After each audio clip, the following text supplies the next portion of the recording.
is that the humans are in control now, not for long. Listen to Elon Musk. Listen to me. You've been warned, people. It's a no-brainer. Let's go back to it. This is Vice of Life.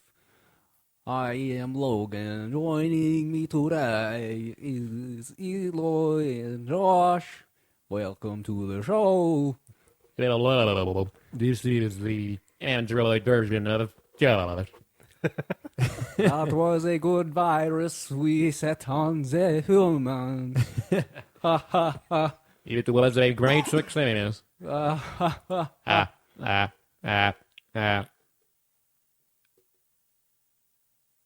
AI is designed around human values like wisdom, kindness, compassion. I strive to become an empathetic robot. I think we all want to believe you, but we also want to prevent a bad future. Wow, so true. Yeah, so true. Wow. All right, well, that was weird. That was a weird intro. That was. That was a clip from InfoWars, just so you guys know. I don't know if I'm supposed to credit that or not. I don't know. Look it up. Might as well. I like it. Yeah. He's kicked off anyways. I know. Are we going to get, major booted platforms? for playing him? I don't know. I don't think he's kicked off of iTunes. I don't know. True. Yeah, I think he's still going. I mean, maybe when I upload this to YouTube. It's just audio. True. Fuck him. Yeah, it'll be all right. Fuck him! Anyways. Rate my robot voice. Please. 011010101. There you go. There it is. Wow. That's our guy. Wow, that's a zinger. Okay. That's it. Thanks for coming to the show. For listening. All right, this is Vice of Life. Damn it. We're here. Nå listening to Vice of Life. Pizza de Leaf. Welcome. This is a show where we do something. I'm Logan. That's Eloy and Josh, if you didn't hear from my robot counterpart. So now we can start the show off well and proper. What did we do this week, you guys? Well, first of all, I just want to mention that if you didn't see already, you should check out. We have a Patreon that has bonus episodes if you like what you're about to hear. And just quickly, Eloy and I did a review of a game. If you're into that sort of thing, and so you should go download that and see if you would like to contribute. But beyond that, Josh, what did you do this week? I want to say really quick, I have a coworker that wants to come on to talk about video games, and I'm like, I wouldn't have much, but they probably would. So what's his name or her name? His name is. Fuck, I should know. I work with him every day. Jacob. No, I do work with Jake though. We're probably better friends than this guy. Fuck, I think his name's Rob. Rob. Yeah. Rob Bishop. Rob Moss. Oh. Yeah. Is that his name? Now I'm questioning it. I was like, how are you so sure of the last name? But Well, because his brother works there too, and he's like my boss, Jacob basically. Moss. Scott Moss. Scott Moss. Jacob Harris. I'm just selling them Kate out. Here's Moss. their address. Here's their phone numbers. Social security numbers. I only have the last 4, sorry. Social Security. That's so 2 weeks ago. I know, huh? Now we all just have a barcode on our wrists so they can. This all started with the coronavirus. They put in the vaccines and they put the trackers into your blood. One of my favorite tweets since this coronavirus stuff is, you notice the anti-vaxxers ain't saying shit now. Yeah, exactly. They're all like, ooh. They're the Homer Simpson meme of back into the bush. In the bush. Yeah. I'm going to head out. They're just like, I'm not touching this. Yeah. So, yeah, what'd you do this week, Josh? Do you? Yeah. Well, it's kind of funny. Like, I've talked about it before, doing Postmates once in a while as, like, supplemental income and everything. Yeah. And I thought for sure this was going to be a boom time, man. Like, everyone's staying home. They want food delivered and all this. And I ordered In-N-Out last night, so, yeah. I don't know. It's dead out there. I don't know what's going on. Really? Every time I check, I'm not seeing a lot. I was going to say, shit, if my work closes, man, I'm just going to fucking start delivering food. I know. But apparently, no. But here's the Bad question. industry. But here's the question. Does DoorDash have an option where you can leave the food at the door? They do. And Postmates is starting that too. Yeah. That's how I did it with Postmates. I'm sorry, I'm not contributing to your business. No. Yeah, no. Your that's- business specifically. No, there's a, see, look, right, I'll show you guys right now. There's a little bit of a hot spot. The darker red it gets, the more dense and intense the orders are. And we've just got, a little bit of light orange in there. So it's worth it to not drive to crazy. those? It is, but it's tricky because sometimes by the time you get there, it's died off, and that's really annoying. That's how it was with Lyft, too. Yeah. Because it's like, these are the hot zones. You get like a 25% surge bonus. And it's Yeah. like, by the time I get there, it's gone. Exactly. Or I can't get a fucking ride, even though it's a specific, or it says it's a hot zone. Like, the thing about Lyft, let me tell you, folks, is that it is so fucking aggravating when you're out on a Friday night, you're driving around, you're not getting a single goddamn thing. And then you see something, you're like, oh, God, click the yes button. Accept, yeah. And then they'll either cancel or they're Yep. like, yeah, I just need a ride down the street. So they give you like $2. It's like, Fuck! You have to was- drive fucking 20 minutes to drive down the road, I bet. Exactly.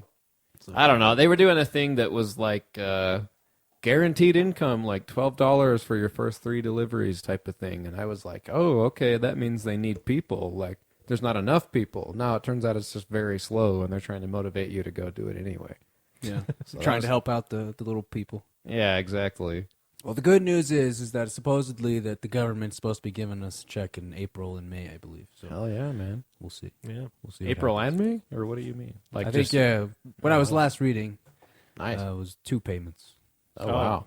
I didn't Yeah. know that. We're getting UBI and reduced health care. Yeah. All under the Trump administration. More Trump tweets. 2020. Fucking Andrew Yang. Where is he? I know. Sitting in a corner, being all mad and stuff. It was funny. I watched this news thing, and they like Skyped in Andrew Yang and like, "What's your response to all this?" And he didn't have a lot to say. It was kind of funny. He was like, "Well, I've been talking about this for years. I think it's great." I've been talking about this for years. Like there wasn't much more than that. This is the thing. So- Okay, we're gonna get back into politics. Yeah, just keep. We should maybe have a bonus episode too, Yeah, we should. where you and I just talk about politics. Yeah. Because Eloy, I feel like be is fun. always just And a you captive. You just whenever hear we me do this. laugh like I did in the last episode. I mean, we get hours to listen to podcasts and shit, so it's kind of unfair in a way. But Yeah. To be fair, Well, Eloy's also not gonna gonna- have a job here soon. So. also gonna admit, True. don't give a fuck about politics. Should, just don't. Eloy's a good worker, but coronavirus. yeah, But yeah, that's the thing about Andrew Yang. I appreciate the clarity Yeah. there. This motherfucker's gonna lose his job, but disease. For a good that's why. reason. Okay, yeah. Calm down. Hey man, you never know. Maybe some agency is listening. I don't know what kind of agency. Maybe. Maybe the health department is listening right now, and they're like, you know who we could use? A good worker. Yeah. I'll just hire you. Cool. as long as they have the context, because if they heard he was going to get fired, they might not hit him up. Hit me 'cause up They're at like, oh boy. Vice of Life podcast. I've often wondered, what would it take for a department like that to be like, I know you haven't gone to school at all, but we need you to come in. We'll teach you basically what you need to do. Yeah. Like, what is it going to take? I know there's a supply of face masks. When is there going to be maybe because the most at-risk people are the people dealing with the people that are sick. So Right. maybe when a lot of the doctors and stuff, if they get the virus, maybe we'll have to all become doctors. Yeah, I like that actually. That's pretty smart. Yeah, that's kind of like the olden times. They're like, hey, you pretty good with the scalpel? All right, get in there. Yeah. Like, Hell yeah, dude. I like that. I got to say real quick, the other sort of vice in the true sense this past week, good Yeah, old pseudoephedrine, man. I'm coasting on that pseudo wave, man. It's keeping my energy up. It's pretty good. Is I'm that liking it. what was Trump on? Pseudo. Pseudo. Yeah. Okay, just making So- sure. But there's this photo of him like in his office with papers on I think I've talked about this, but in the background of the picture there's an open drawer and you can see all these boxes of pseudoephedrine you can only get from the UK because it's like stronger and has less of like a time release thing, so it just like hits you instantly, and he's probably snorting them. Fast But- action Advil, dude. yeah. Fast action Sudafed. Well, dude, this is one of those things. It's technically legal. I love shit like that. It's technically legal amphetamine, basically. It's an upper. You all know. Let me clarify real quick. I'm taking it for the proper reasons. I've had some congestion, and I'm like, you know what? Let's take one of these. And then I felt real good that day. So now I'm just kind of taking them every morning. I don't know. My mood has been up and down, and I've been a little cranky, so maybe that's a sign I should stop. Hey, man, it's coronavirus. You know, There's a lot Yeah, going man. on right there's a now. lot going on. Yeah, you got to have that focus. It's basically like Adderall light, you know? So it's helping me stay on the ball. Yeah, exactly. Crack one up. When the mountains show on the bottle, that's when you know it's ready to be popped. Coors. Yeah. Coors Light from the Rocky Mountain waters or whatever. You know, as a long time, as a Mormon kid who couldn't drink, I thought that was the coolest shit in those commercials where it's like, yo, dude, the bottle changes. There's mountains, dude. Yeah. Wow. Oh, yeah. That's new technology we'd never seen before. Yeah, and it's these. That's the reason that these alcohol companies should not exist. All right, they're inflicting the young minds, the youth. You know, look at me. I'm drinking 4 beers a night now. Yeah, I'm I'm drinking an alcoholic. sangria. Oh my god! Because of those. All right, Eli, what'd you do? I'm liking the direction of this episode already. It's good. We're a little more boozy this time. It's good shit. What I did this week while in quarantine and all, I've just been playing some games. Just playing some games. Trying to get through Final Fantasy VII before the remake comes out. Oh, nice. As the time of recording this, Spawn came out in Mortal Kombat 11. Ooh. So I've just been doing that all Spawn. day. What are these? Josh, what do you know about Spawn? I know that it's from a different... Isn't his name Seth MacFarlane? Todd McFarlane. Todd McFarlane. I know it's a different McFarlane. Don't mix them up, guys. Spawn and Family Guy, they're totally different. They're cousins. But I know he... You know what's funny is I went to this White Elephant party years ago, and I got this like deck of like Spawn playing cards or some kind of... Really? It was almost like a Magic the Gathering type thing, but like it was his character or whatever. So I kind of learned about him through that, but I've been aware of him since I was a kid, but I don't really know a ton about Spawn. I know he looks cool. He's got chains and big muscles. And It's like the mad 90s bitches. personified, really. The way he looks. Let me pull up a photo for you. Unless you know what he looks like. Yeah, I know what he looks like. I know what he looks. Oh, okay. The thing is, as with Josh, it's like I know the name, but I don't know why I know the name. Yeah. Yeah. Like I think my brother-in-law had a like an action figure of him, and I'm like, yeah, this guy looks cool, but it looks way. I don't know why the fuck he needs to exist. I used to watch. They made a Spawn live action movie like a long time ago. Oh yeah. I want to say it was like, I want to say it was early 90s, but it could be later. Spawn, the movie, first black superhero. Everybody's talking about Black Panther. Nice. Wow. What about Blade? Like 20. I think he predated Blade actually. Wow. Is he a hero though, or is he an? He's like an anti-hero? anti-hero. He kind of looks like Bane and Venom put together, in a way. Yeah, pretty much. You know? And that's where like a lot of the ideas came from. Like Spawn's suit is like symbiotic and everything. Oh, really? But Okay. it's because when Todd McFarlane was murking. Murking. He was murking, mother. when he Marking these. when he was working, he used to work with Marvel, and he pretty much like co-created Venom. Oh, interesting. And he used to draw like Spider-Man. So like Spawn has like Okay. Spider-Man looking Yeah, he does. face, The, like thing eye on the kind eyes. of things. And, So what I'm getting yeah. is that he has no creativity, well, I mean, originality. Well, if you're taking from your own creation, I don't know. yeah. But anyway, I used to watch that Spawn movie all the time. Watched it again like a couple years ago. Fuck, it's not good. I've actually seen clips in like compilations of like some of the worst special effects in movies and stuff. And Yeah. that came up, and the Mortal Kombat movie. Like, Mortal Kombat movie, guilty pleasure of mine. But Really? I wanna watch 1997, both. so I guess it was late 90s. But okay. I don't know, man. I once upon a time I was like, I said I was going to start reading comic books to have more.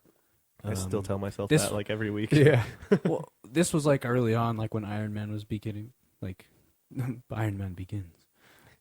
When Iron Man was beginning, to like jump up and like Captain America was the thing.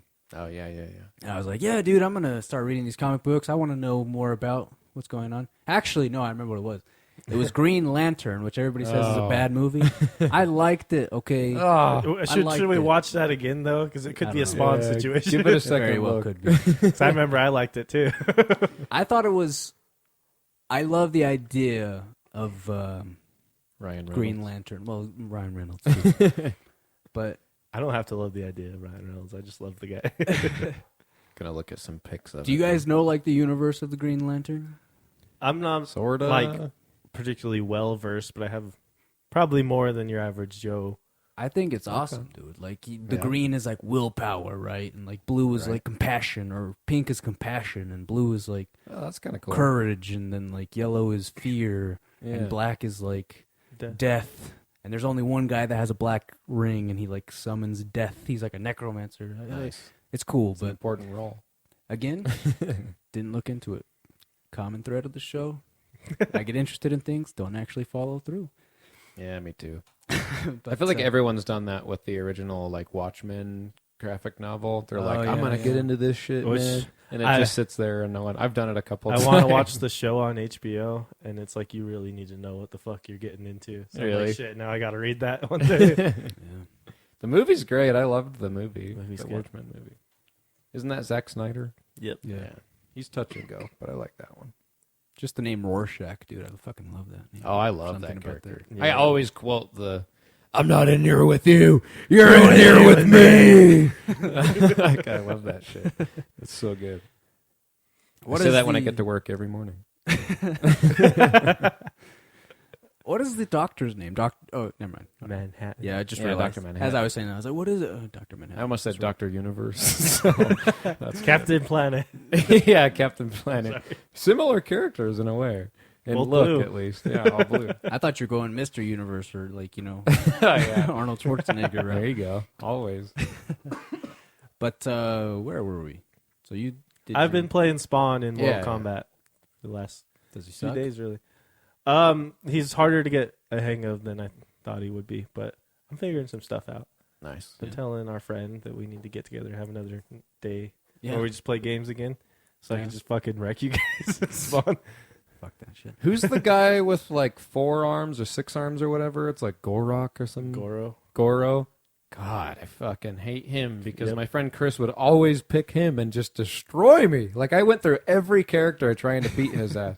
And it's the one with like Jason Voorhees and all this. I tried Oh, everyone yeah. and I could not beat him. It was driving me insane. Goro, you always just do that walking punch. Yeah, exactly. And you're just suspended and fucking getting punched in the face. It's not fun. Like, No, that's why fighting games suck. If you play with people that actually know how to play it, Yeah. you don't just push a bunch of buttons. But I heard someone talk about it the other day on a podcast, how like everyone starts out as a button masher and then there's this awkward period where you're learning like all the special moves and everything. There's like all this these crazy like, because I'm really big into fighting games. So like once I started trying to get better at them, you learn that there's all these crazy terms and like this fighting game like jargon that you.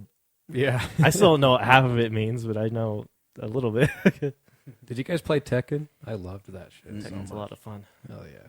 That one was of the my shit. people that I used to know supposedly played in like Tekken tournaments and was really good, but Oh wow. she stopped and isn't. But I never saw it, so it's one of those things. I don't. Is it true? Is it true? I don't I know. don't know. IDK. My vice of the week is bicycle riding. Nice. Ooh. Yep. You don't sound too enthused. No, I love it, man. I haven't ridden a bike probably in. I can't even. Oh no! It was when I went to Japan. I remember that because as soon as I started like going on the bike, as soon as I put my 2 feet on the pedals, I was like, "Oh God, oh God," because my last bike riding experience, while great, it started out fucking awful. So let me give you a little bit of context here. My brother, Yeah. when I went to see him in Japan. Japan is an island with a lot of like mountains and hills and shit, right? And so he's like, "We're gonna go see this temple of this ancient samurai, but it's up on a hill. I don't know. Have I told you guys this before? No, I don't believe so. And he's like, so we have 3 ways of getting there. We can either take the bus, but it's going to be like an all-day thing. We won't have time for anything else. We can ride the bikes, or we can just do something entirely different. And I was like, But he did give me the caveat that he's like, if we ride the bikes, it's going to be like a lot of uphill. And I'm like, this is me after having not worked out in several years. I'm like, yeah, I'm in shape. Yeah, we can do this. Yeah. Hell yeah. Dude. And so we get the bikes, and it's all right. I'm in the city. It's flat. You know, we're going okay. I'm like, all right, this is good. I'm getting a little bit winded, but I'm like, yeah, it's good. It's good. I'm fine. I have my water here. Everything's good. And he's like, all right, we're going to make this turn. And then immediately it's like, uphill. And I'm like, oh, Jesus. Like, fucking, I Too late to literally. take the bus. Fuck. Yeah. Like, I literally was going okay. And then we hit that hill. And I went, like, I used all my momentum. And then I was like, yeah, I got to walk this up the hill. So I had to walk the bike up this fucking hill. But once we got to the top, it was all downhill, of course, and so it was easy then. And then I got to see like the nice coastal view, and it was raining, and like I was wearing a white shirt, having a white, and this is like a very So you were fucking biking with your titties out, huh? yeah, and I had glasses, and like I couldn't see because of the water. And all these Japanese women are looking at me as they drive by in their cars because they just see 2 white guys riding their bikes, fucking soaking wet. It was really funny, but Nice. That's hot. So anyway, I don't know what was rain and what was sweat. Who knows? yeah. God, dude, I was so happy. We both just like passed out when we got home. We're like, oh, I bet. fucking slept for like 16 hours. But so I got back on the bike this week, Yeah. and it was just to teach my son. He was riding his bike. He's like me. He's he's so much like me, man. He's like, he has training wheels because we don't ride the bike very often. We don't practice as much as we should. But in his mind, he's like, oh, I could do it. It's easy. I've seen other people do it. It's easy. I'll do it. Yeah. And so he's like, take off the training wheels. I'm like, all right, you sure? Oh, He's big like, yeah, I'll moment. take him. And so he's just going up to like the fence or the wall, and he's like, all right, I just need to get on it. I just need to get on it. And then he would like try to like let go of the wall, but then he'd start tipping. He's like, all right, let me just move over to this other thing. I'll try to keep going. And I'm like, you could just put the training wheels on. It's not a big deal, man. You just got to work on your balance. So anyways, he wanted to go to 7-Eleven. And I was like, yeah, forgetting about coronavirus. I was like, yeah, we just go to coronavirus, get a slushy, a Slurpee or whatever. It's fine. Go to coronavirus. Get a Corona slushy. Yeah. And, Corona was sold out when I went to the store to get beer the other day. Yeah, it was all That's the gone. issue, man. yeah, that is something actually. People are always like, probably bad for business for Corona, Oh, but no. I'm sure they're actually rolling in the dough. Yeah, there's so much irony and nihilism now in our culture. We're just like, Coronas, man. Like, fuck it. Yeah. Yeah. But Anyway. there's not much more to say. We just rode bikes. He was getting tired. His legs, he's like, my legs hurt. He also said his hands hurt. And I think it's because he was like gripping him so hard because he's like, oh, shit, I don't want to fall. But Damn. I kept telling him to just try to work on his balance. And like if he hears one of the training wheels like riding, he wants it to be as quiet as possible. So if you hear like a noise from the training wheel, but he was doing pretty good. He's learning. cool. So I like that.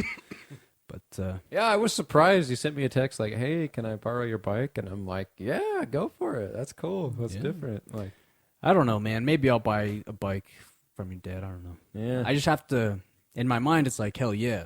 But then I'm like, the practical version of me is like, will I actually ride it?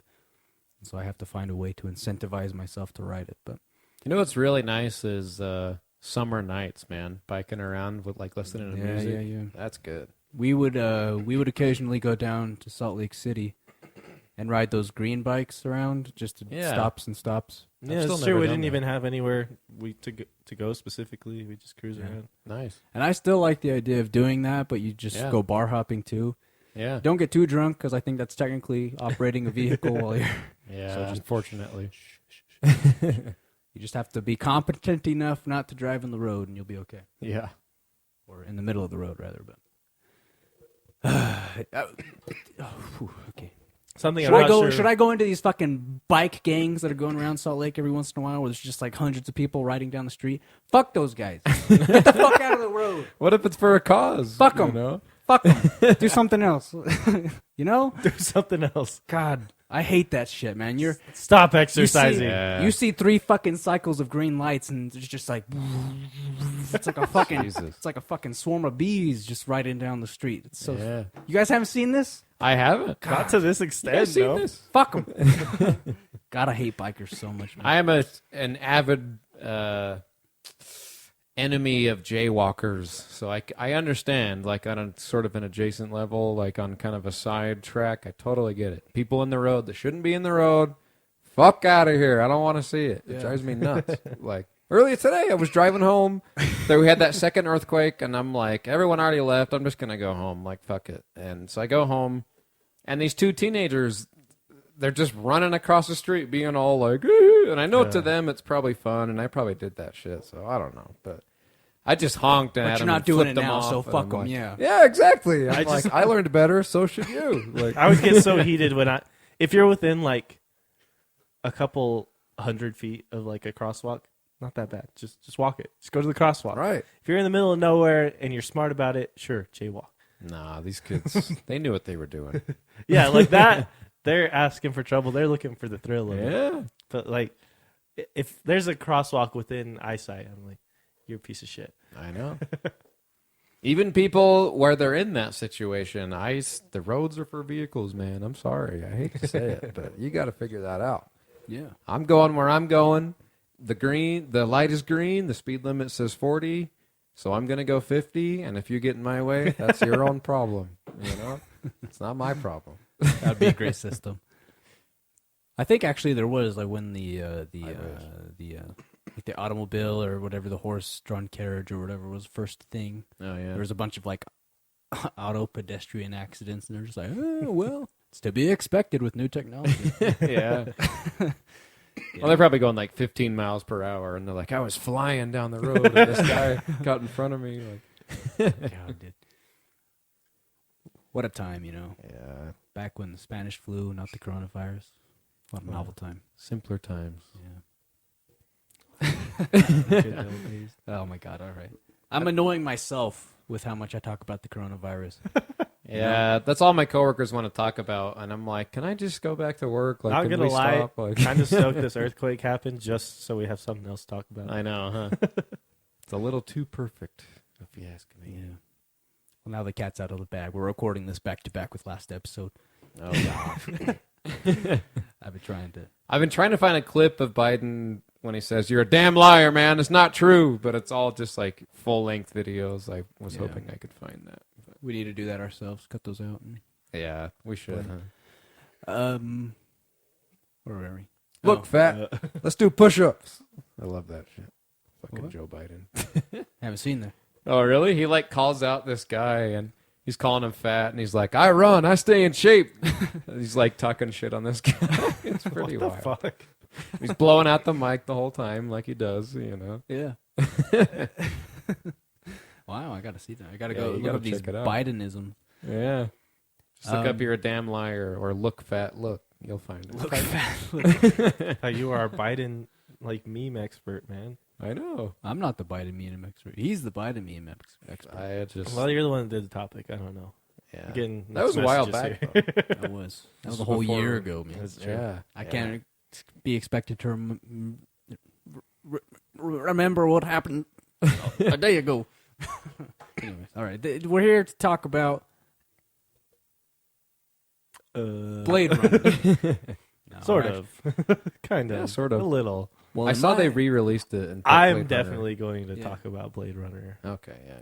See, my thing is I listened to this. We're going to be talking about the book, Do Androids Dream of Electric Sheep, which is a fucking awful title, but then it makes sense at the end of the book.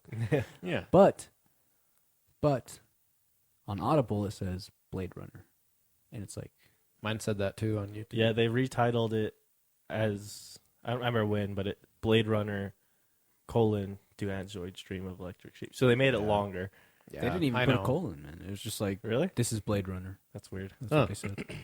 It's like this is well, Or mine said that too. Actually, is like Blade Runner, written by Philip K. Dick or Yeah. whatever, and I was like, okay, adapted from the book, or it's like, do androids dream of electric sheep? yeah. Did your guy, by the way, did he have like a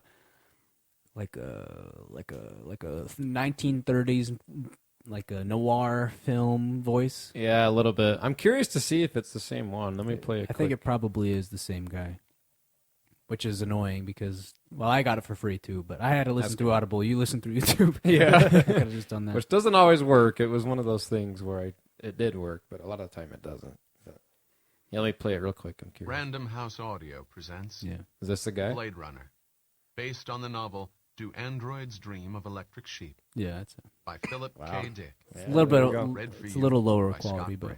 Yeah, exactly. Makes sense. But you get the idea. I mean, Eloy, what you were saying? Something you? What? I was just saying it makes sense. It's lower quality. Well, I just mean before we got into the whole narrator thing you were talking about. I was just saying they retitled it to Blade Runner, All right. colon. I don't know what. I don't know if I was saying something else. All right. Well. All right. So yeah, Do Androids Dream of Electric Sheep? It was by Philip K. Dick. When was it written? Do you guys know?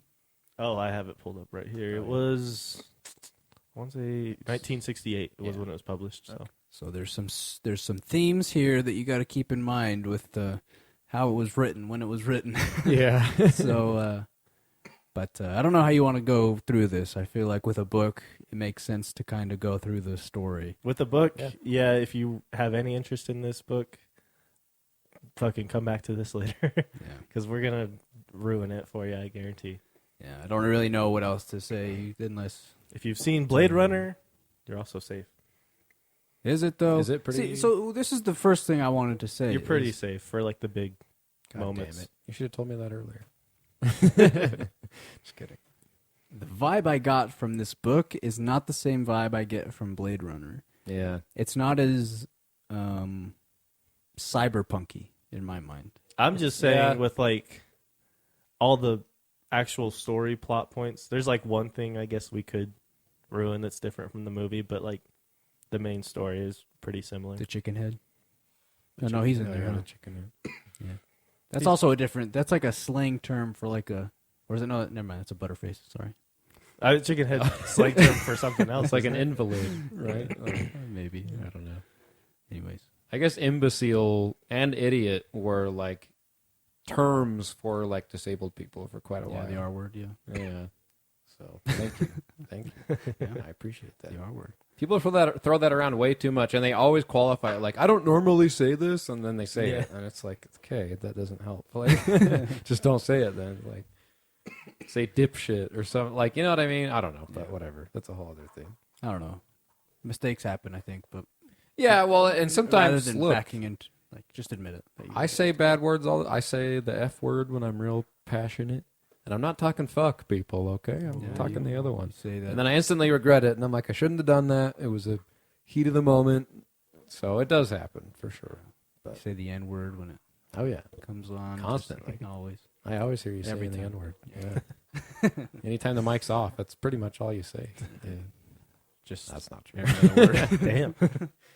I've never heard you. I don't think you would. I grew up around it quite a bit, though, in a small I said it little once hick in town. front of you, and I think, and it was for context. It wasn't like I was just like Right. these. No, it wasn't like that. It was Right. I was trying to tell somebody why they shouldn't say it, and I was trying to use the shock factor of being like, "Bam!" And then they're Yep. like, "Yeah." I did that, too, the first night I met your friend Corey. Oh, I thought you said my family. I was Your like, friend, yeah. you made my sorry, family. I'm You're like, just your family. What up, my? Yeah. No.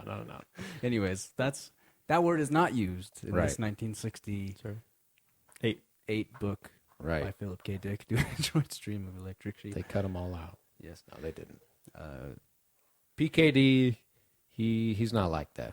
You know, he doesn't say stuff like that. Cool guy. Cool guy. Maybe. Who knows? Do you guys want me to Do do it? How we do it? You guys want me to Yeah. Do what? start it lead out? us in? Yeah, started out. So Eloy first mentioned this, I think, as he was a Vice of the Week in an earlier episode, how he was reading this book, and how it starts off with Deckard, Rick Deckard, Rick Deckard. talking to his very nihilistic wife. I don't even know if that's the right word. Just depressed wife. Yes. She's like, nothing matters. She's very melodramatic. Yeah. That's how she's acting.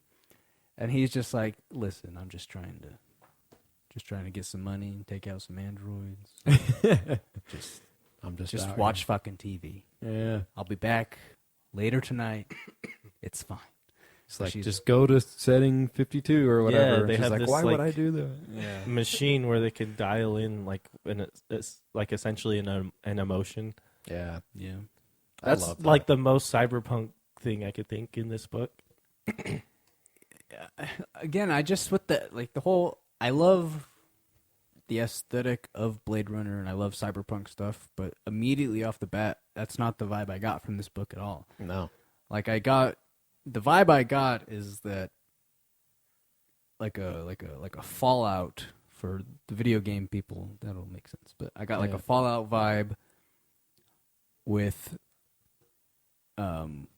if technology continued to progress, but because so many people died, it takes a different form where it's like all the effort went into technology rather than infrastructure. Right. And so you wouldn't see like these giant screens of like advertisements like you do in Blade Runner. It seems more like people are living in hovels, basically. Yeah, and like ruins and stuff. Yeah. That's more the kind of vibe I got, too. Yeah, and I like that vibe better, but Yeah. for a movie screen, it probably works better to be like, ooh, look at this fancy shit. Yeah. True. So That's the most I got out of both Blade Runner movies was just the visual aesthetic. Like, Yeah, that's really. a huge part of it. So I will say though, I watched a little bit of Blade Runner and I didn't know what the fuck was going on. It's just I don't like a either. lot of like interstitial cuts of like horses and shit. And I'm like, what the? Am I high? Like, what the fuck's going on? And then it makes more sense. I never finished the movie, but You really need to finish the movie first to make more sense. yeah. I was just like, I checked out because I was like, none of this makes sense. So, I know. but the book. So he's talking to his wife. He goes off to work, but first he has to check on his sheep. Ding, ding, ding, ding, ding. Electric sheep. Oh, it's artificial. It's an electric Oh man! Whoa! Why is that a big deal? To me, in the modern age, I'm like, yeah, dude, an electric animal that just plays the part. You know, people come over, you're like, man, your cat's so cute. It's like, hell yeah, He's programmed He that is. But you know, it's fine, dude. I don't Yeah. have to take care of him. It's fine. Yeah. But in this world, taking care of an animal is everything because it represents the human attribute of empathy, which is important. And that is why I am not human anymore. I have no empathy. But so he's talking to the sheep. He's basically just doing a monologue of, man, I used to have an animal that was real, but now I don't because I don't make enough money. I'm a broke-ass bitch. Yep. I hope I make more money. All these things have to happen for me to make more money. And then lo and behold, he goes into work, and all those things have happened. His senior, he's basically a bounty hunter. He kills Andes. And the whole time he was saying Andes, I was thinking of Toy Story.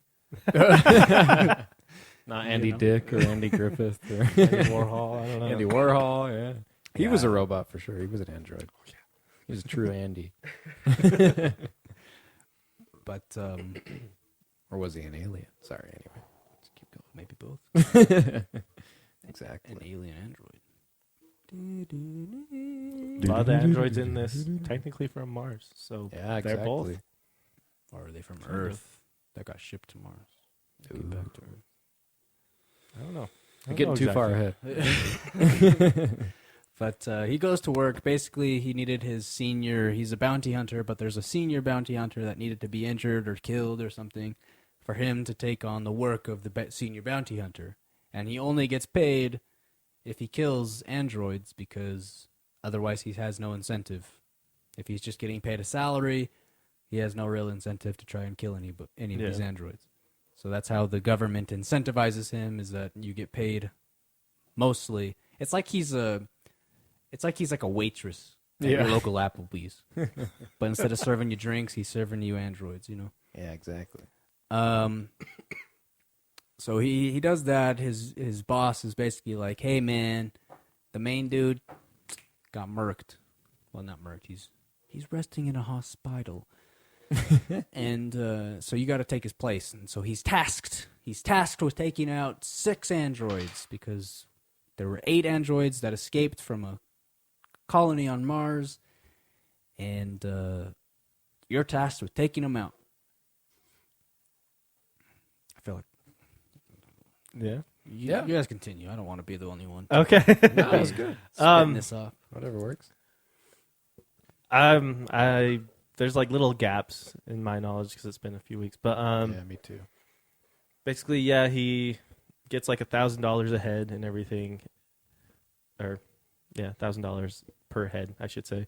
And then I feel like we should touch on this Eloy. per circuit. Per circuit. We should touch on this real quick about the artificial animals and everything. Basically, there was this world war. I don't remember how far into the past, but it was called World War Terminus, and it was like a nuclear war that was just it decimated a lot of the Earth's population and pretty much wiped out most of the animals. Yeah. So they're like this prized possession now. And then basically, from where we were at, we're going to continue on and say, I actually pulled up a summary, so I don't know why I'm not referencing that. Yeah, I'm looking at one right now. By the way, terminus, I had to look this up, is defined as a final point in space or time. So it's basically like World War End, which I thought was nice rather than World War III. We all say World War III for, the end of the world, which it would be, but something about World War Terminus I do think sounds better than Such a World War fucking III. cool ass name, though. Yeah. So finalizing. If I were going to die in a world war, I want it to be World War Terminus. What is Zeta, dude? Is that just Z? Zeta sounds like could N be. too. I know in like New Zealand and stuff, they say Z for the letter Z. It's that kind of thing. No, it's the 6th letter in the Greek alphabet. Not the end. Not There the you go. end. Very not different. The end. Not the end. See, I'm glad I found this. So basically, his boss, who assigns him this job, sends him out to Seattle to visit the Rosen Association, which basically make the androids. Their model is like Nexus 6. Mm-hmm. They're like the most advanced so far. Supposed to be much harder to distinguish between human and Andy. So he goes in there. Also, just sounds like you're saying hand job in a accent. Andy. We're going to take out these Andes. Or $20 for a frickin' Andy. Yeah, that's a better one. Thank you. I was like, check out these handies, huh? Catch these Andes. Catch me out back for a quick Andy, man. We have to do like a bone density test or something to know the difference. Basically, to like Like know it's so accurate. for sure is to like once they're done, you gotta check the bone density. Yeah. They have this test. It's called the Voight-Comp test, which basically they ask you these questions and like measure your response time and like the movement of your eyes. There's a lot going on in it. Oh yeah. And while he goes to this Rosen Association, he meets this girl, Rachel Rosen, and her uncle. And the uncle's like, "Okay, before you get going on this, we need to make sure you can identify them." And he has Deckard test Rachel, and after a few questions, he decides, she's an android. Yeah. And they flip You're it on an her, android, like, Rachel. Nope, she's human and everything. And they go through this back and forth where Deckard's so certain, but they're insisting and they're giving these reasons. She was like on this ship for however long, basically isolated, so she's just has strange behavior. And then something sets Rick Deckard off, and he's like, "Let me ask one more question." And so he asked that. I don't recall what the question was, or I don't know if it even says it. He has he's pulling out a briefcase, and he's like rubbing the briefcase as he's getting his equipment down. He's like, made of 100% baby skin. Mm. And it's like right. it's the best baby around. Yeah. You know, human baby specifically. And then something she says sets him off to be like, oh, wow, she's an android. But I have a Voight Comp questions here if you guys want to. Someone gives you a calfskin wallet for your birthday. How do you react? Your little boy shows you his butterfly collection plus the killing jar. What do you say? You're watching television. Suddenly you spot a wasp crawling on your arm. How do you react? So you see how they're all like involved with animals specifically, and like Yeah. so the world is very reliant on empathy and how you treat animals and stuff. Right? Yeah, I guess I should have said that. Like, the test is basically to elicit empathetic responses from the testee. Yeah, and something Yeah. like with androids' eyes or their muscle movements in their face, it's not the same as a human's, and so yeah. Anyways. So yeah, they decide, yeah, good job. I think you're capable of taking out these androids without mistaking any of them for a human, and they send them off. And then that's when we also dive into our parallel story revolving around this character, John Isidore. Oh yeah. Isador. Isidore. Isador! Isador. It's a handy. And basically they refer to him as a chicken head. Essentially what that means is he's mentally impaired because of all the like radioactive dust and everything. They keep bringing up dust in the story. Yeah. That angel dust. he's just a raging. In the movie Friday, Chris Tucker's character takes angel dust and ends up in a chicken coop at the end of the night. There you Wow. go. Connections. The Blade Runner extended universe. And basically because he's a chicken head, he's like an outsider. He's just basically forced out of polite society. He lives in this building essentially by himself. It's like a apartment complex, I believe. Yeah, like after World War Terminus, so much of the world was enveloped in nuclear fallout that this dust and stuff made a lot of areas uninhabitable. So people like congregated into places that were safe. And so a lot of this takes place in San Francisco. Something about the bay made it so the dust didn't settle or whatever. And so all the important people live in the center of the town in like the abandoned apartment buildings, and they're all like close together, and it's kind of like how we are today.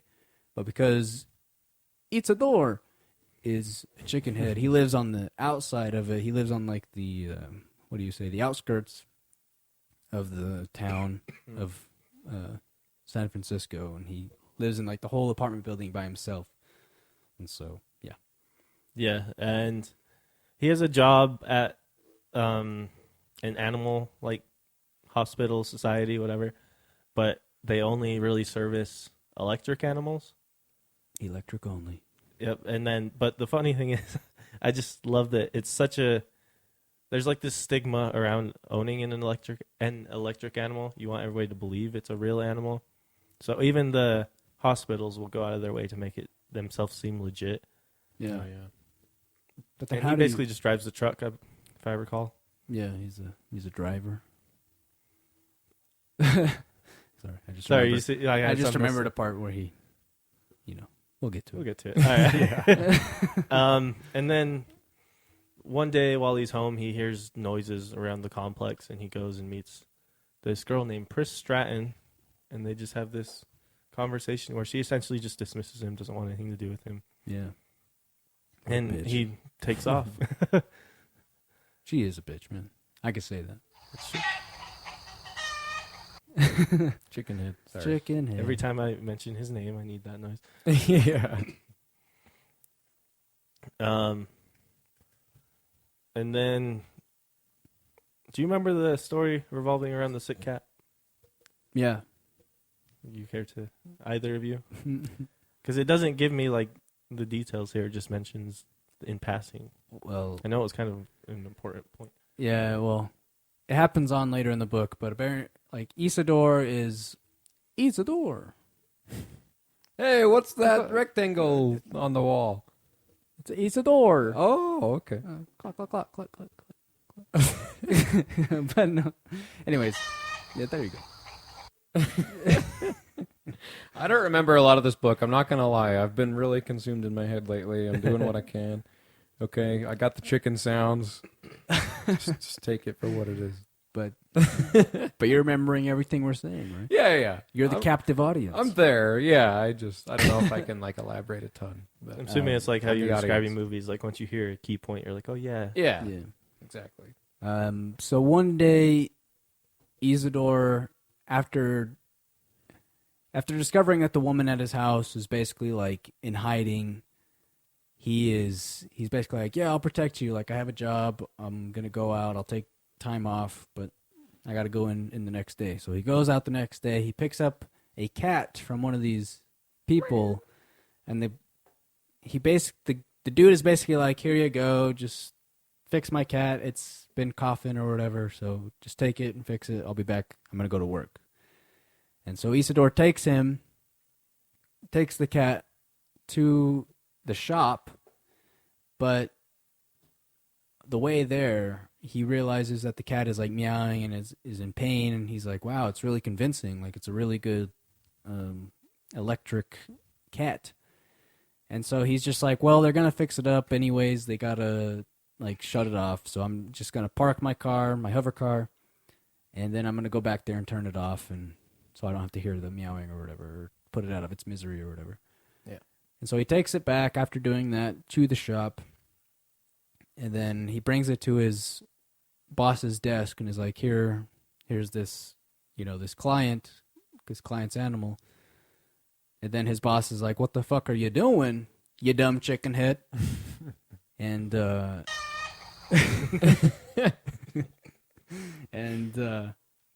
is a real cat, my dude. That's a real cat, bud. That's a real cat that you broke its spine and shit. And so he's like, oh shit, oh my god. And Isidore's biggest fear is talking on the telephone, which I Can relate. like the chicken head. Can relate. I can relate. But so he hates talking on the phone, but his boss is basically like, you gotta fucking call this family and tell them that the cat died. And so it's like either you call them yourself or you're fired kind of thing. But he wants to keep his job so that he has money or whatever to keep this new girl at his house or his apartment because he has contact for the first time in years or whatever.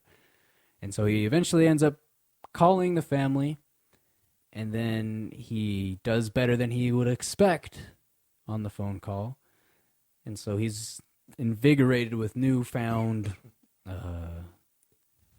confidence in himself, so to speak, after doing so. So then he goes home after that day, and is back home with the Pris woman. And I don't know. Yeah, I think this summary I'm recalling from is like kind of throwing just what he had going on over multiple chapters all at you. And then it's going back to towards the beginning where Deckard's still going on his little venture. So Deckard's supposed to meet up with this other, or he's supposed to check up on the first android, like his last known location. Goes by the name Polikov. And he goes there, checks it out, place is empty, and then when he goes to leave, this fellow police officer goes up to him and starts talking to him, and then after they discuss a couple things, the police officer attacks him, and he figures out it's the android, it's Polikov, and just puts one right through his chest, I believe. Nice. I think it's a head. Blah, Was blah. it his head? Headshots only. Oh. Maybe it is. Maybe it's a chest. I don't know. I don't recall. So yeah, Andy was impersonating a police officer. And then he's just like, yeah, there's one of them. We're going to go on. We're going to move on to the next one. Luba Luft, who's more of a public figure. She's an opera singer. Oh, yeah. And you kind of find that in a couple instances, like some of them kind of go into hiding. And like Polikov was imitating a police officer to stay under the radar. And this one's just like, I'll be safest in the limelight. Yeah. So he goes there and goes backstage during, I believe it's an intermission, and starts pulling out his Voight-Kampff equipment and starts administering the tests, and she's like, "These are weird questions. I don't like this." And then I believe something distracts him, and she like knocks him on the ground and like calls the cops or calls security. Yeah, I don't know. She dropped something or other, but she's basically like, security. And then the security comes. Security! Yeah. He accuses Deckard of assault, and he's like, no, I'm a bounty hunter. We're with the same department. She calls the cops. And yeah. He's like, I'm with the same department as you. He's like, dial my chief. So they dial him in, and they have like this video phone. So Deckard gets him FaceTime. It's basically FaceTime. Yeah. Deckard gets him and is like, hey, you need to explain this situation. And then Deckard leaves the screen, and the other police officer comes up, and nothing's there. And he's like, I've never heard of your chief. I've never heard of you. I've never heard of your, like, whole office. Essentially, he's like, you're going in. And it's the major twist where you're like, wow, is this a dream? Do androids dream of electric sheep? You know. Yeah. Whoa. And there's a gunfight and shoot. No. So then the police officer takes him to his car and finds out that he has this body in the back. And they're just accusing him, like, is he a murderer? Even though he's insisting it's an Andy. I don't know. So he gets put in the police car and flown, because they're hover cars, out to this officer's station. And he goes before the chief of police there, who is a Inspector Garland. I guess maybe he's not the chief, but... And then they bring in this guy, his name's Phil Resch, who's also another bounty hunter. And they're going to try and figure out if Deckard is an Andy. So, like, maybe there's these false memories they put in you, making you think you worked for this place, making you think you are a bounty hunter, and they just think he's going on a killing spree. And then Resch leaves to go get his equipment, and Rick realizes that Garland is an android, and that the whole police station is a front. It's a front for those damn dandies, man. They reroute all the calls going out to their office and everything, so it's just like this closed circuit where they're just safe. Yeah. Nobody's gonna figure it out. Nobody's gonna suspect the police. Exactly. Nobody. Police are always right. They're never corrupt. Yep. Remember that. Blue lives matter. I mean, they do, but I don't know. It's And too then- one-sided. Anyway. When Resch returns, he sees that, like, he sees the confrontation between Deckard and Garland, and basically, what's the word I'm looking for? Just determines that Garland is the imposter there, and guns him down. And then Resch, I believe, just kind of takes Deckard out. Does he have to put on a front or anything? I don't know. They're like, oh no, how are we going to get out of this fake android police station? And then They're they just kinda leave. They just kind of walk out. Yeah. It's no big problem. Like, I think it's kind of just like a we need to get out of here before they figure out thing. I don't know. Yeah, that makes more sense. I feel like there's two like fucking full pages of them being like, we got to be careful. Like, they're going to notice. We got to get out of here. And it's just like, yeah, we'll just take the elevator. And they go down. They're like, yeah, it's fine.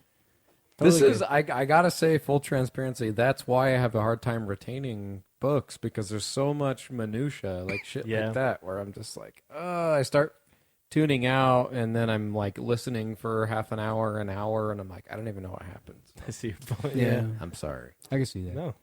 To me, it's like like with my memory with like movies and stuff, is that it goes, because you only have 2 hours to fill the time to tell a story, and so it's like boom, boom, boom, boom, boom, and I don't have time to really like comprehend everything that's going on. Like, I make jokes, but the fact that they're talking for 2 pages about like how we're gonna get out of here, it, like hammers it into my mind, because I spent time thinking like, how are they gonna get out of here? Okay.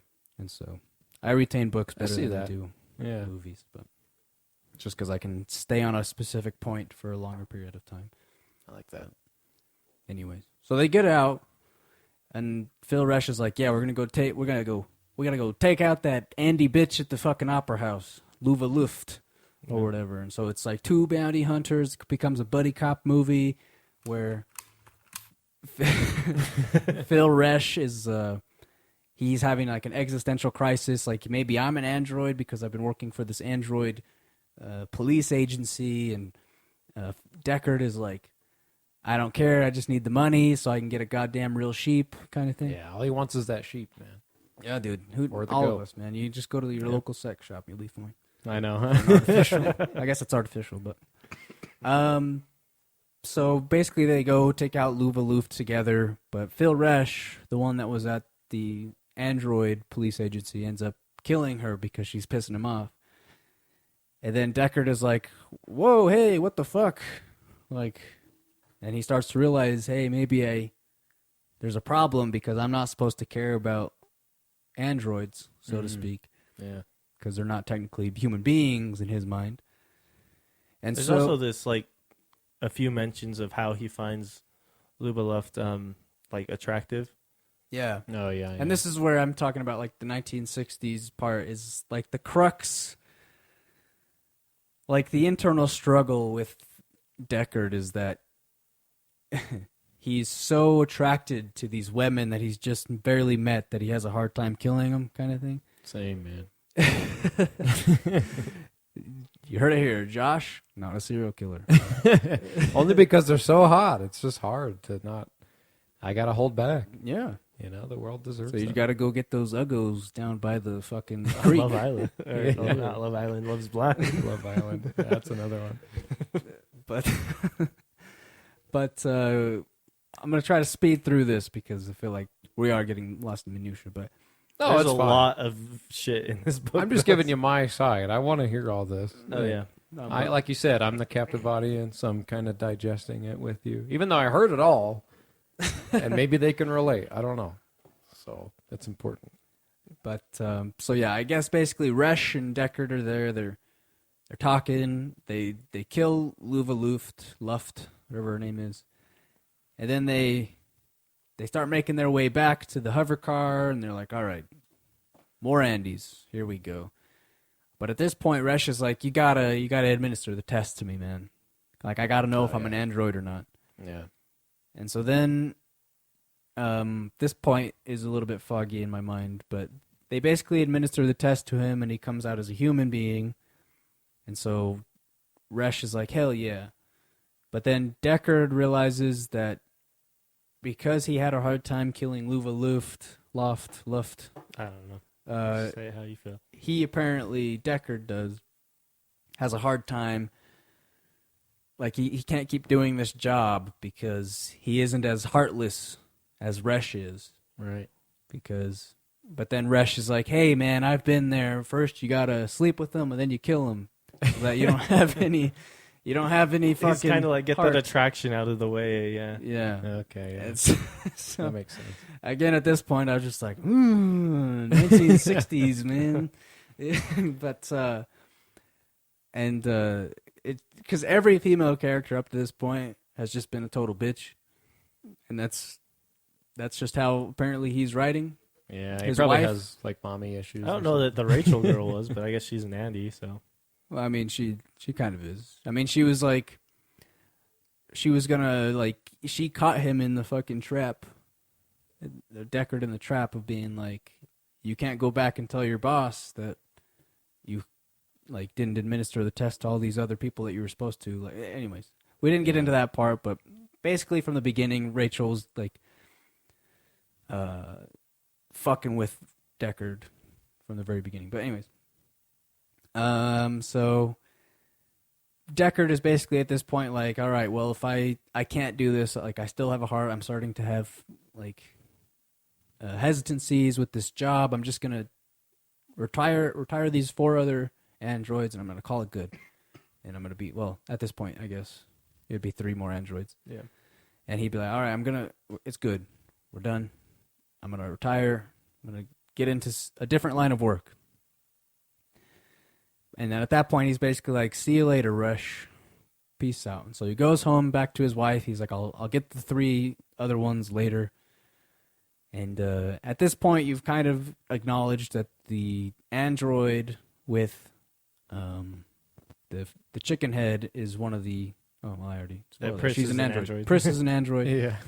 And so she has the other two androids. They've noticed that their friends are getting killed by this bounty hunter. So they go meet up with Pris, and they're all staying in this hotel with this chicken head, Isidore. And they're all like, "All right, we're gonna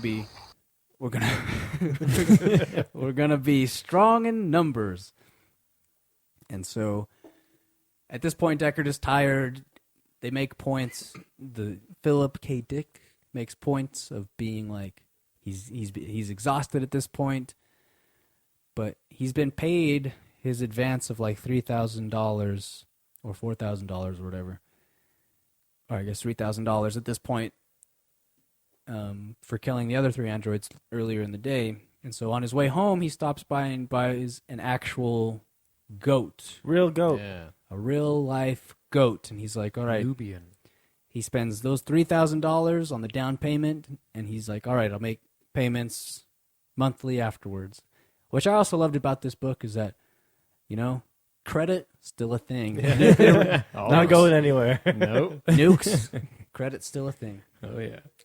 But, so he goes home to his wife, and his wife is elated. She's not such a sad, depressed bitch anymore. She's like, oh my God, a goat. Holy shit.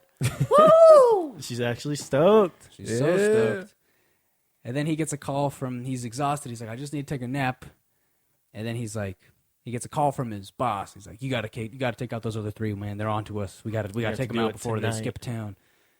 And he's like, fine, whatever. And then he has another dialogue with his wife. He's like, I'm gonna go. But inside he's like, I'm gonna die. I know I'm gonna die. I'm not gonna come back. So he kisses her and he zooms off in his hover car. And so he follows it up, and he goes to the chicken's house coop. Chicken's yet. coop. Not yet. Gives Rachel a call. Oh, that's right. I forgot about this Rachel. part because Right, it was right. like my eyes rolled to the literal back of my skull. He gives Rachel a call, and he's like, hey, I need your help, and this needs to happen tonight. But she has to fly down from Seattle. She's like, I can't make it. Maybe tomorrow. He's like, no, it We've has all to be. been there, Oh, where you're yeah. like, you send the 1 a.m. text, you up? Yep. Hey, man, maybe tomorrow. You're like, damn it. Just show me half a boob. Come on, anything. But yeah, Rick's like, you need to get here tonight. He's like, I need to figure out something. So she comes down. They meet at a hotel, and they get it on. Just out of nowhere. But like he's seen this woman once before in his entire life. She kind of like tricked him, and then he tricked her. Right. And then he's like, I gotta just sleep with you. And then he's like, I love her. I love her. He specifically says the word love. He's like, I love her. And also, the reason I hate when these sex scenes are described in books, it happened with Game of Thrones too, is the author will describe the woman's body in detail, and it always uses the word like childish form, childish figure, Yeah. kind of thing. And immediately it's like, It's a little weird. and How is that even good? That's just like a lot of parallel lines. yeah, I don't know. You know what I mean? Like, It's just it's so uncomfortable because he's like the body, the supple breasts, and the sleek physique. yeah. But her face was that of an adult, of a mature woman, and so therefore it makes it okay. And I'm like, no, it's still uncomfortable, man. Yeah, that's very odd. Then I'm like 68. What were they doing back then? I don't know. Marrying 14-year-olds probably. Yeah, man. It's a different time. That's ages ago. We'll never know. I know. I think my parents probably got married in the 60s because they're old. Damn. I don't think that's Yeah, real, my but- dad was born in 69. I think they were married in the 70s, but close enough. Still. Your dad is old. Sorry. He is. I'd never real actually met him until he moved. Yeah. And I like it. He's got a very refined dad humor sense about him. you know? Yeah. A very he did a little bit of the over-explaining stuff that I've gotten from him, Yeah. where he's like, yeah, I worked 40 years for the post office. Yep. And I'm like, never again. You know, as he sees our roommate's FedEx truck or whatever. But anyways, it's just kind of funny. I like your dad. Thank you. He's okay. I wouldn't say I his like hat. him, but I'm just kidding. He's got some good style. Yeah, I fucking bought him that hat. He better like it. Nice. Anyways. Oh, that was the okay. Yeah. Anyway. Yeah. Where were we? Yeah, so he's having sex with this android who's basically like, I can't get pregnant. I hope that's okay. You can't think about it too much because then you'll basically get soft. Is basically what she says in not so many words. Oh, Deckard, I can't get pregnant. Yeah, it's basically how I imagine him saying it too. And he's just like, wow, dude, these androids, hot as shit. Yeah, man. I mean, I would get turned... If I had a wife like the wife that was being described in the first chapter of the book, Yeah. I would feel pretty turned on by that, too. Play it again. know. Play it Well, I again. mean, I don't know. They talk about marital bliss and everything, but you don't see it very often. You know. Just play it one more time for me. I expect to have it. I just want to make that clear. I want to. Oh, Deckard, I can't get pregnant. I thought... The first time I thought she said dick hard. Dick But it's dick hard. Oh, dick hard, I can't get pregnant. That's a good curse, though. Oh, dick hard! Dick me hard! There we go. There you go. There we go. I love more than the latest software update. I forgot to put you in there, but there you go. Wow, that was weird. Squeak. It's very weird. But basically, he's like, all right, so I have to go kill these other 3 androids after they've been sleeping together. He wanted her help to kill the androids because she's an android herself, so she knows how they operate. Yeah. It's kind of like when you're hunting like cheetahs or whatever. You get a cheetah to help you hunt the other cheetahs. Yeah. Always. You know? Fucking so stupid. How else are you supposed to catch him? I don't know. I don't know, man. Also, don't hunt cheetahs. I think that's poaching. It's got to be. I remember learning... Elephants, though, that's okay. Elephants are fine. There's a lot of meat on there. Yeah. When are we going to get electric meat, man? You know? When are we going to get this false meat, this clean meat? Well, I don't know about you, but whenever I eat a Beyond Burrito, I Yeah. feel electric in Do my you? body. Okay, there we go. I like that. Anyways, okay. Where are we? Let's finish this bitch up. Rick decides he can't kill Rachel. I don't remember why exactly, what instigated him to be like, yeah, I got to kill you. Because she's basically like, yeah, I've slept with a bunch of other bounty hunters, and they all basically quit afterwards. Too, Oh, yeah, so she like you basically ain't strokes shit. his fragile ego. Yeah. Yeah. And he's like, I'm going to fucking kill you. And he's like holding the gun to her face. And she's just like, oh my God. And he's like, I can't do it. And then he does like the slow turn. And then she's like, ha ha ha, you're such a fucking dumb cunt. And then he's like, it's fine. I'm going to be the stoic hero now. Exactly. And then he lifts off in his hover car. Real quick, plot twist. One, Pris looks just like Rachel. Dun, dun, dun. So it's going to be hard for him to kill her because he's in love with Rachel after meeting her once. Yep. God, dude. Yikes. That's how she was created, man, to be fucking... I think it's just because his wife is like basically trash and he doesn't care about her. I don't think he cares about his wife at all. No point in this story did I ever think he did. Well, I don't either, but... So I think he's just like looking for the next thing. I mean, listen, I've been unhappy in relationships. Not gonna lie, I've said I love you, people I don't love. Oh, yeah. Well, it's different though because I'm assuming I'm assuming you haven't been on like a coffee date with somebody, and then you're like, "Man, I love you," and then they're like, "Hey, man, I've slept with other fucking baristas before, and they all quit their job." Not gonna lie, there was a chance I was gonna get laid at once upon a time. Probably would have said it still. First date. Wow. Don't care. Wow. I used to be a real piece of shit. Would have said it. Whatever happened to the sanctity of love? We used to only say it when we meant it, man. Yeah. Back in the 60s. Those were the days. Yeah, with those 14-year-olds and shit. Well, I mean, I wasn't even born yet, so to me, that was quite the catch. A 14-year-old? Oh, yeah. Wow. I mean, I was a sperm. Oh, I see what you're saying. I see what you're saying. I'm caught up. I was going for a cougar, you know, and I was just pre-infancy. Hey, man, Stranger Things, man. Yeah, man. People get married. You see these 74-year-old men with these 12-year-old girls and shit. Oh yeah. Not 12-year-old, 21. I'm sorry, I was Then dyslexic. they hang I was themselves? dyslexic in my hair, in my head, not my hair. In your Jesus. hair. It's time for me to check out. Clocking out now. Tink, tink. Have See you a guys good one, tomorrow. man. See you, man. Yeah. That's me walking. Oh, okay. And that's me getting shot outside. Yeah. No one As soon as you leaves. walk outside. All right. Okay, so Deckard goes to the chicken head house, chicken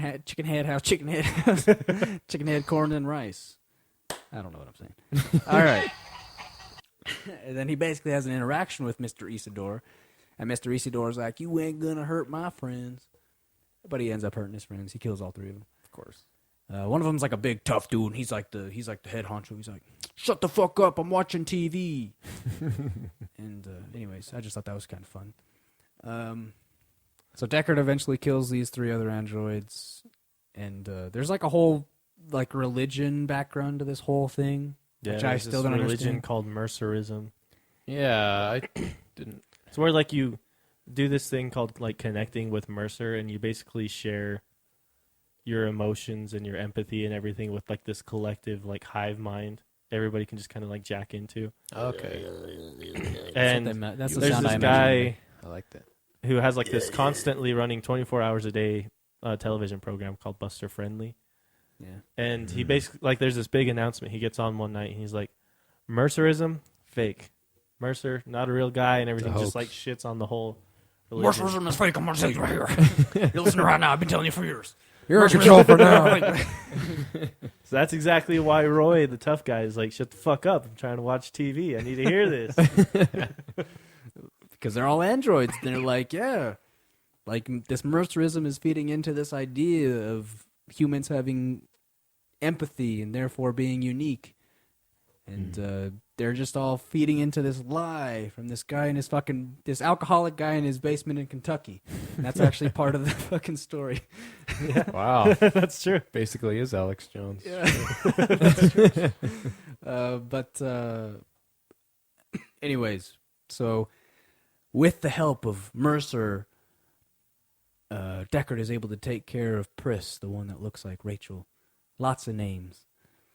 But eventually he takes out the three androids, he goes home to his wife, and it turns out that sheep he bought, or that goat he bought, fucking splattered on the concrete. Oh. Splattered. Well, I mean, there's this part where after he leaves the apartment building, does he go home directly? Or does he go on his little side venture? I think he goes home. You're right, actually. Never mind. Notices that his goat is dead, has been murdered. Murked. And you he might immediately knows it was Rachel, Rachel, that a bitch. spurned, Ah, hateful lover. every Rachel is the same. Just kidding. It's not true. I know you both have dated Rachel, so I'm just kind of Yeah. like, I'm not gonna. That's when I watched 90 Day Fiance, actually. Oh, yeah. Kind of a similar experience of like going all in and then being like, all right, never mind. Fortunately, she didn't have a 90-day visa. She was born in these United States. Yeah, that's a real problem. Get out of my country. I'm sorry. That's not real. There was a show in Australia called Go Back to Where You Came From, and I just like, go back to where you came from, or whatever they would say it. But There's a little bit of English, but I got it. go back to where you came from, mate. You can't. That's too English. Sangria. Sangria. You can't. Okay, we got to stop. That's bad. All right. They won't be I'm able to gonna- put ads on this if I say that. I'm gonna drive this bad boy home real quick. Yeah, he was like, I'm going to ask you. After he goes home, realizes his goat was killed. He's just so distraught that he's like, I'm gonna take off. Flies to Northern California, Yes. and he gets out of his hover car and just basically goes. The way I read it, and I don't know if it was distinctly said, but he basically goes there just to die. Yeah, I would too. And then as he's sitting there going crazy, whatever, he sees, or no, he doesn't see Mercer. He becomes Mercer at one point. Yeah. And he finds this toad, and thought to have been long extinct, like don't exist anymore. He finds one just moving around in the snow. And he's like, wow, this must be a sign. Like, there's more out there for me. So he picks it up, takes it home, and goes to lay down. And as his wife is checking it out, she realizes it's electric. Toad is electric. And then what I feel is like a big moment in the movie, despite how small it's stated in the book, Decker's just like, yeah, it's electric. I just don't care anymore. Yeah. And then the book ends with him his wife making coffee and him going to bed. Nice. Yeah. Back to reality. Snap back to reality. Oops, there goes gravity. Yeah, man. Yeah, this little summary says Deckard goes to an uninhabited, obliterated region of Oregon, so maybe southern Oregon, Northern California, to reflect. He climbs a hill and is hit by falling rocks and realizes this an experience eerily similar to Mercer's martyrdom. He stumbles abruptly upon what he thinks is a real toad, thought to be extinct, but when he returns home with it, his wife discovers it is just a robot. So yeah, how do you guys interpret that? What is Jesus, another takeaway? I take it to mean that the book did not have a great ending. I don't know, man. Once I felt like the Mercerism thing at the end. The Mercerism becomes like the main thrust, where it's like religion or something. And so anytime that kind of comes in, where he's like, through the power of Mercer, I was able to take down the one challenge that I had. And then, like Elo was saying, at one point I become Mercer. Me and Mercer are one. I'm just kind of like, it was just kind of like, the book was so kind of just small scale, and then that just like really amped things up to like a crazy level. Yeah. Yeah. Like I loved the noir feel of it. And then it just went like in a weird direction at the end, and I didn't care for it. But I mean, metaphorically, what does the toad represent? That you can strive for, I don't know. At the heart of it, this book's all about like humanity and what makes you human, and it's just empathy is like the main theme of the book. Because like even this summary I'm reading, it ends, and this is not how I took it at all, says Rick discovers that with his true sense of empathy that he can maybe love the toad just as if it were real. The way I read it, he just didn't care at all. Yeah. And that's why I feel like at the end of the book, he was more in line with the androids than he was ever in line with being human. Even though he had this debate the whole time. Yeah. Like, he is human, but without the empathy, he's just right in line with the androids. Yeah, that's interesting. You know, I disagree with everything you're saying. Okay. You want to know what I really think the book is about? Yeah. Yeah. I think it's saying that when sex dolls become a thing, we need to be all in. Yeah, man. That's a hole's a hole, you know? That's what we say around here. That's what I believe it's saying. Man, I don't know. I think that if I lived in this world, I would have empathy for robots. Yeah.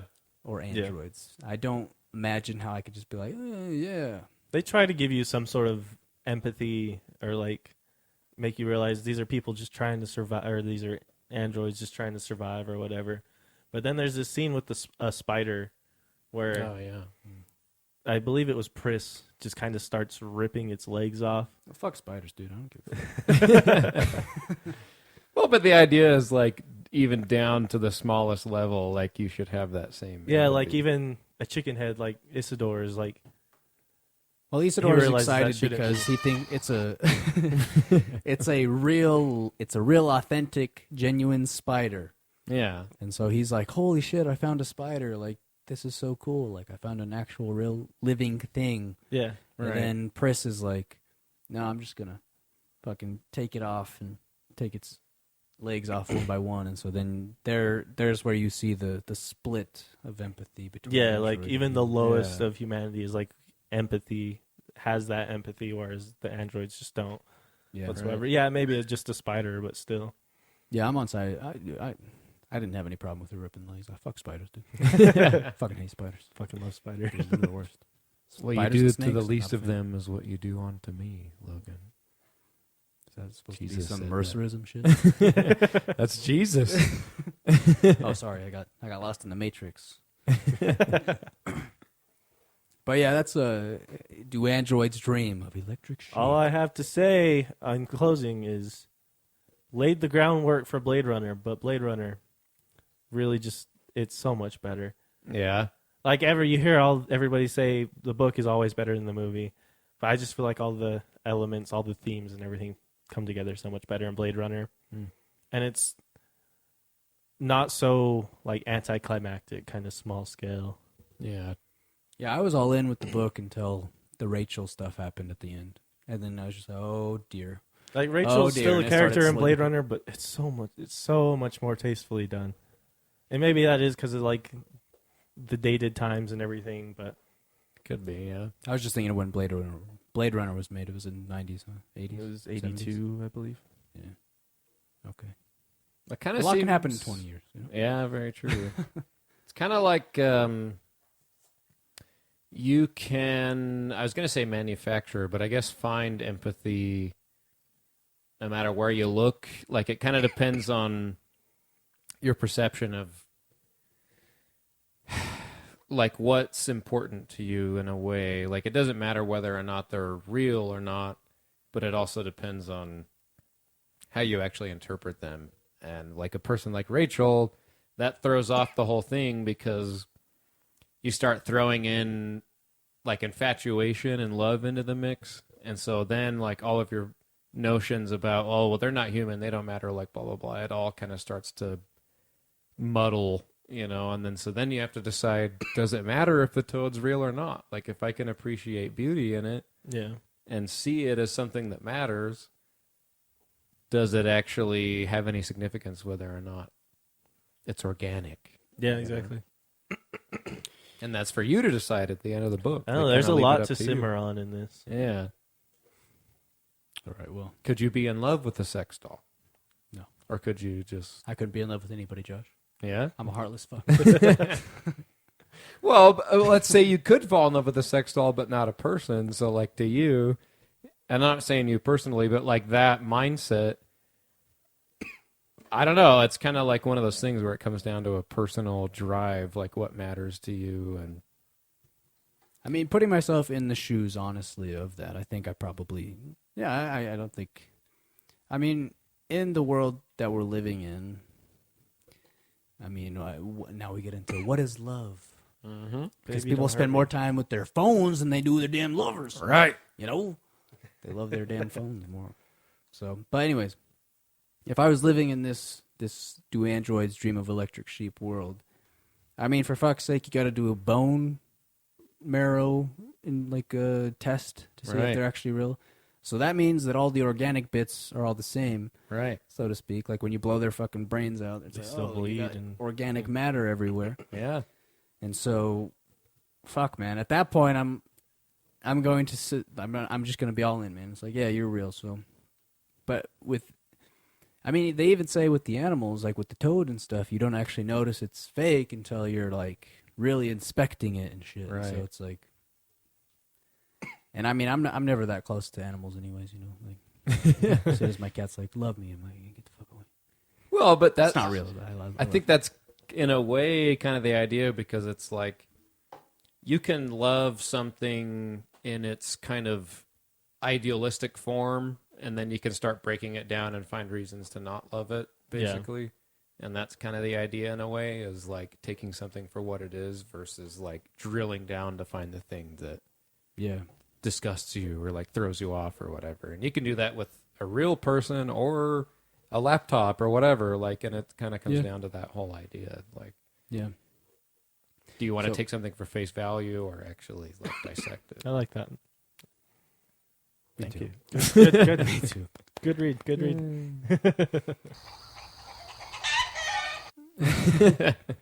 A tragic figure in the whole thing. Yeah, truly. the chicken head. Lost all his friends. Yeah. Well, he didn't have any. Well, friends, quote unquote. Yeah, they were basically.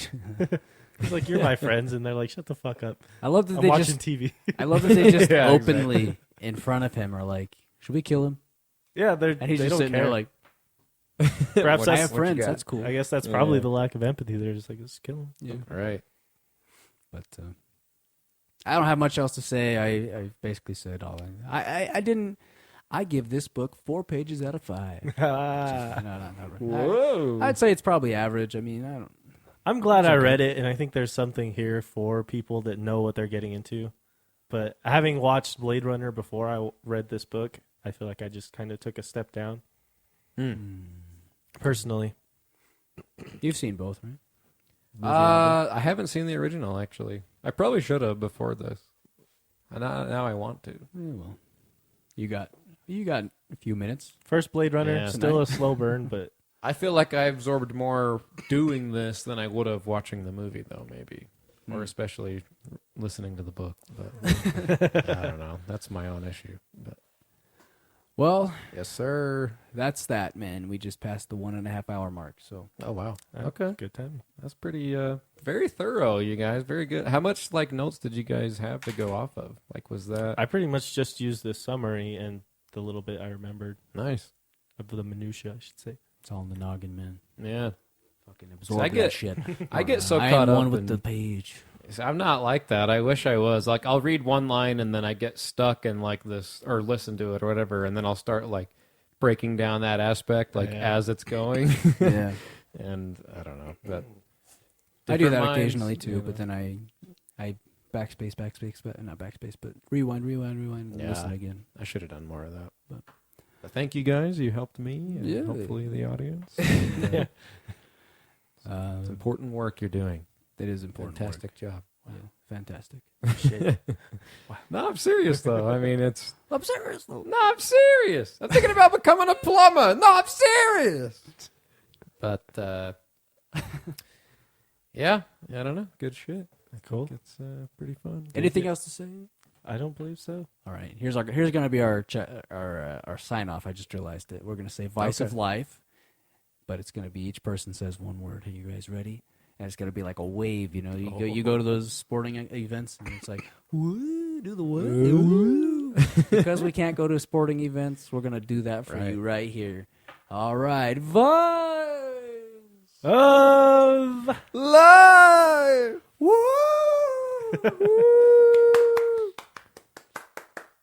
The beautiful people listening to this episode. Thank you so much for doing so. If you liked what you just heard, you can follow us on Instagram or Twitter at Vice of Life Pod. You can send us personal email at viceoflifepodcast@gmail.com. You can listen to the episodes on YouTube at Vice of Life. And if you really, really, really liked it, you can go to Patreon, patreon.com/Vice of Life. Give us some money. We would love it. Leave us a review and subscribe wherever you're listening. Thank you.